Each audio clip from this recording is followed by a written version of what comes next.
Parenting control এটা অ্যান্ড্রয়েডে দেওয়া যায়। সম্ভবত iOS ফোনেও দেওয়া যায় বা iPad-এও দেওয়া যায়। কিছু পেইড অ্যাপও আছে যেটার মাধ্যমে করা যায়।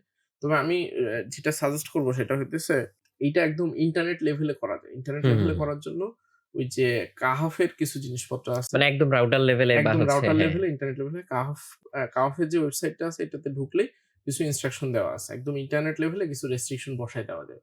যে এই ওয়েবসাইট বা এগুলাতে সে জয়েন করতে পারবে না বা এটা সেটা। আরেকটা বিষয় হইতেছে প্যারেন্টাল কন্ট্রোল এর জন্য Android এ বাই ডিফল্ট একটা ফ্রি অ্যাপই আছে। ফ্যামিলি লিংক বলে এটার নাম। আচ্ছা, আচ্ছা। তো ফ্যামিলি লিংক ইনস্টল করার পরে যেটা হয় যে বাচ্চা যেই ফোন বা ট্যাবলেট ইউজ করে এটার জন্য YouTube এ অহরহ অনেক টিউটোরিয়ালস আছে বাট আমি ইন জেনারেল ওখানে বলে রাখি। ওখানে যেটা হয় তবে এটা আবার অনেক ক্ষেত্রে বাইপাস করার পসিবিলিটি আছে। তো সেটা বন্ধ করারও আবার দেখা যায় যে বিভিন্ন সিস্টেম এটা সেটা বিভিন্ন হুম, হুম, হুম। জিনিসপত্র আছে আরকি। তো ওইটা একটু খেয়াল রাখতে হবে। আর ফ্যামিলি লিংক অ্যাপটার ভিতরে গেলেই এখানে জিনিসপত্র দেওয়া আছে যে YouTube এ কোনো রেস্ট্রিকশন বসাইতে চায় কিনা, Play Store এ কোনো রেস্ট্রিকশন, সার্টেন ওয়েবসাইট যে ব্লক করতে হ্যাঁ, চায় হ্যাঁ। কিনা। তো ওই জিনিসপত্র ইভেন বাই ডিফল্ট যেমন একটা বিষয় আছে। Google তো আসলে খুবই ডিফিকাল্ট জায়গা। Google এর একটা সিস্টেম আছে সম্ভবত ১১ বছর বা ১২ বছরের উপরে গেলে তখন ওরা আর প্যারেন্টাল কন্ট্রোল ইউজ করতে দেয় না। ওরা বলে যে এখন আ বড় হয়ে গেছে, এখন ওর প্রাইভেসি ওকে এনশিওর করতে হবে। আমি আবার এটার একটা যেটা চিট কোড করছি সেটা হইতেছে ওর বয়স কমায় দিছি। কারণ বয়স কমায় দিলে তো সমস্যা নেই।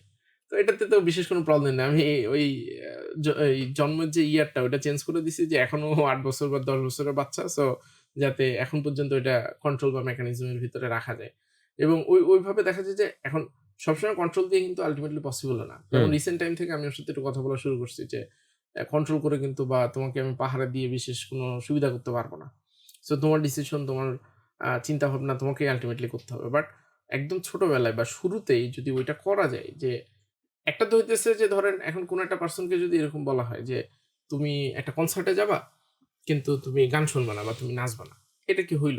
এটা তো আসলে ধরেন আপনি মানে মোবাইল ফোনটা একটা কনসার্টের মতো। যদি এখানে কোন রেস্ট্রিকশন না থাকে। তো ওখানে যেয়ে আপনি যদি কারো বলেন যে, "ভাই এটা কাজ করবে না বা এটা তুমি করবা না, তুমি নাচবা না, তুমি একটা জায়গায় দাঁড়ায় গান শুনবা।" আসলে তো সে এভাবে এটা করবে না। সে ডিফারেন্ট জিনিসপত্র করতেই পারে এবং হুম, কোন কন্ট্রোল আল্টিমেটলি ওই জায়গাতে থাকবে না।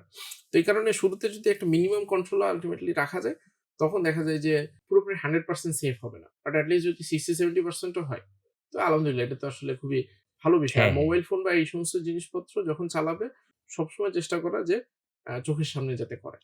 যে সে ড্রইং রুমে বসেই করে। কারণ অনেক এক্সাক্টলি। ক্ষেত্রে আমরা প্রাইভেসির নামে তার অনেক ক্ষেত্রে যে ক্ষতি করে ফেলি। প্রাইভেসি জিনিসটা হয়তোবা আরেকটু পরে শুরু হইতে পারে। কারণ বাংলাদেশের কনটেক্সট এ জিনিসপত্র আসলে ডিফারেন্ট। এটা যদি আমি ওয়েস্টার্ন, ইউরোপ, আমেরিকার মতো চিন্তা করতে যাই, তখন এই জিনিসটা আসলে ওইভাবে কোনোভাবেই আল্টিমেটলি কাজ করবে না। সুতরাং আমার কাছে মনে হয় যে একটু সময় দেওয়া দরকার। একটু মানে এটার জন্য অনেক সময় দিতে হয় না। এটা জাস্ট খুবই ফ্র্যাকশনাল টাইম এর বিষয়। খুবই কম সময় দিতে